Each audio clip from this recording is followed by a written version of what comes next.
Yes. Thank you, Jordan. Hi, Ralph. How are you? Hi, I'm okay. I must put the pictures on. Here you are. If I could just start quickly, sorry. Team news. No one asked about team news. What's the team news going into Saturday's game? Yeah, as I said, Stuart Armstrong is injured, coming back from internationals with a quad injury. Definitely not happy about that. The rest of the team is fit so far. We'll have a look who makes the journey with us to London tomorrow, and what team will then get the chance to play. Thank you. And as a manager, you've had a fair few first days of the season. How does it make you feel, that first game? Is it one you're more nervous about? Are you more excited just to get started? I was very calm until yesterday when I heard that we had the first injury in the preseason.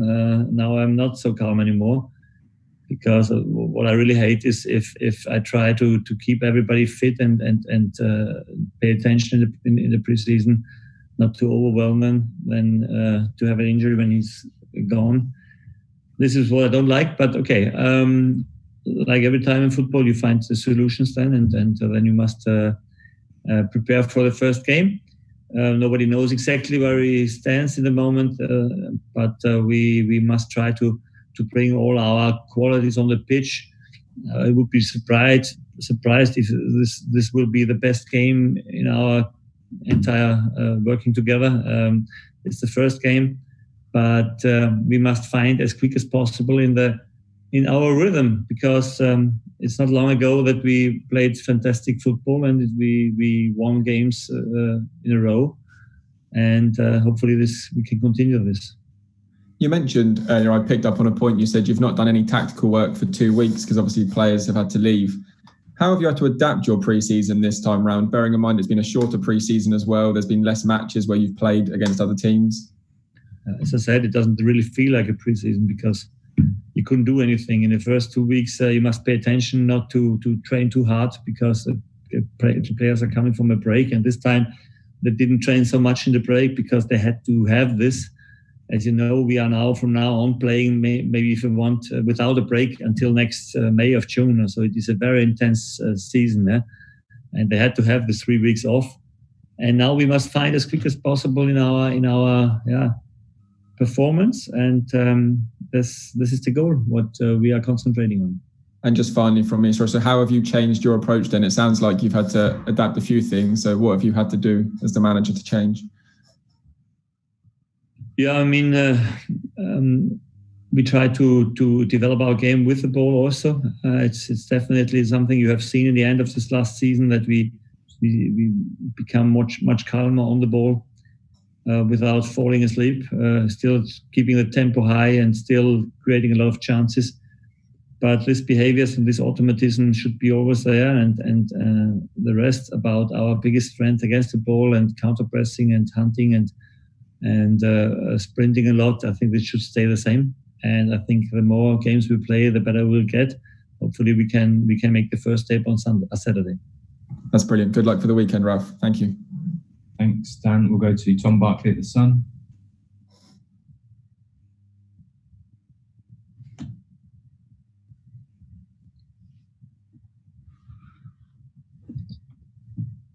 Here he is. Hi, Ralph. Hi. I'm okay. Just on Stuart Armstrong. Firstly, what is his injury? Secondly, can you elaborate on what you're particularly unhappy with, and have you spoken to Steve Clarke about it? It's a quad injury, and I think, we know about his physically situation, that he sometimes needs a little bit more rest before a game, because he sprints a lot and he takes a lot of runs, and then you must definitely be careful with him. I don't know what happens, but it's the second time that he was coming back injured from the international break. So I know that he also has some injuries when he was with us, but we try to handle it, especially when we have more games in a week, to really be careful about not overloading him. And I don't know. I don't have the stats what they definitely did there and what they trained there, but hopefully it's not too bad. In the moment, it looks that it is not too bad because he came off after 80 minutes and he had no problems that was coming after the game. But it's not perfect for me. But you won't be speaking to the Scotland manager about it as well? I think our medical department that did it, and they know now more.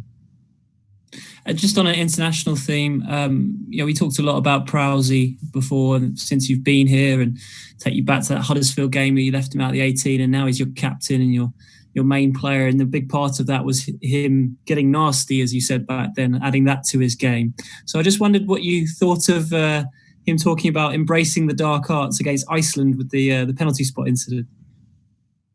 Yeah, what I have seen is that he didn't damage the spot. He was standing on it and tried to influence maybe the guy who made the penalty. I think this is nothing cheating. I think cheating is the moment.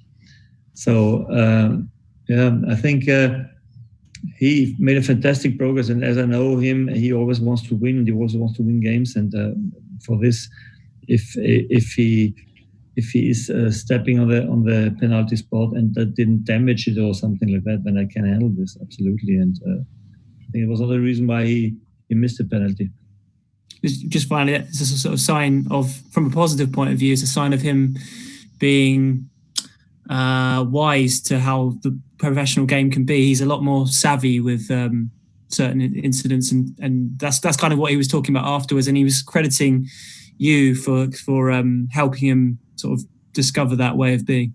Yeah, I think we are very respectful and very, very fair team. We are always hunting and we are trying to be aggressive against the ball, but always within the law of the rules. And this is what I demand from him. And for a leader on the pitch, you want to have a guy in your group or on your side that is definitely taking the lead and not scared about anything. And I think he made this step in his development in the last year.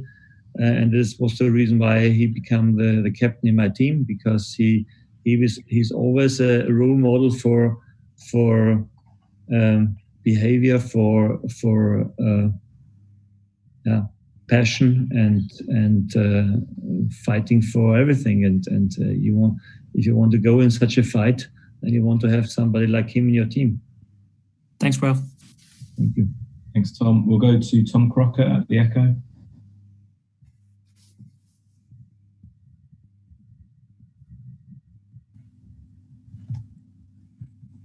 Hi, Ralph. Hello. Hello. Just asked you about something off the pitch this summer. Obviously, new contracts for. Too far away. You knew it. Must look who it is, eh? Yeah. Okay. That's good. It's off the pitch. Obviously, new deals for the likes of Will Smallboat and Jake Vokins. I mean, how important was it to tie those guys down, and how big a role do you think those two in particular could have this season? I think this is our way. As we always say, as a Southampton Football Club, we must develop our young players. We must give them a chance. And meanwhile, I think after a few years where it was not definitely so clear that this is the philosophy of Southampton Football Club, now we are back on this way. And it is also well known now, especially by the young players. They know that they have a chance to play here. And that's maybe the reason why they really like to come to us, because you get here a quick platform for showing yourself in the Premier League, and this is definitely what they want to do. And obviously another young player is obviously a bit different, but Salas, who's come over, still a young player. I mean, how important was it to convince someone like him that this is a project that he can be a part of? There's a lot of clubs, I think, looking at him. Yeah, I mean, we have our very clear, strict limits in any transfer we take. We don't go in this million rallies we see all around. We have to have a player that really likes to come for our money we can spend to us. And if you find such a player, then I'm sure he will enjoy it, and we will develop very quick when he's with us. And for him, I think he has a huge potential. Physically, he's really a fantastic guy, and he needs a little bit of time now to get the first time to play. But I think he will be not a short-term project. It will be more a long-term project, and therefore I think he was a fantastic transfer. And just finally on the long-term project thing, I mean, obviously you've changed from the 23s to a B team now. I mean, how important is that a long-term thinking approach to have that within the club running right through? Must be so vital to the first team's success in the long term. Yeah, you can absolutely. Also long-term decision what we took with working with our playbook, bringing the staff from the first team to develop the staff in the academy, and this made a very good start. As I think you could immediately see identity in the youth teams now, and this is the way you want to go. And it was a big project over the summer, and it seems that, it's going in the right direction. Matt Crockett does a fantastic job there. Greg Fleming and Kevin Davis, they are very responsible for this development. The youth staff is happy about getting infos from us and getting support from us. We are now a big family, if you want. Everybody's caring of each other, and I think this is what should make us special. Perfect. Thank you, Ralph. Best of luck for the weekend. Thanks, Tom. We'll go to another Tom Leach at Hampshire Live. Next new one. Next new one. Okay. It's obvious. Good. You there, Tom? You must unmute. Or is it unmute? Yeah, unmute. Unmute. Hello, can you hear me now? Okay. Hello, Ralph. Nice to meet you. You'll probably see a lot of me over the next few months. One again on Salisu, if that's okay. What has impressed you about him so far from what you've seen of him, and when can we expect to see him? I think he has a good drive. He has really a very ambitious guy, working hard on his fitness in the moment. Had a long break of injury and some issues we must work on, but you can see his physical potential he has is amazing, and also open-minded, wants to learn quick, and this is especially the kind of player we need to have here. Yeah?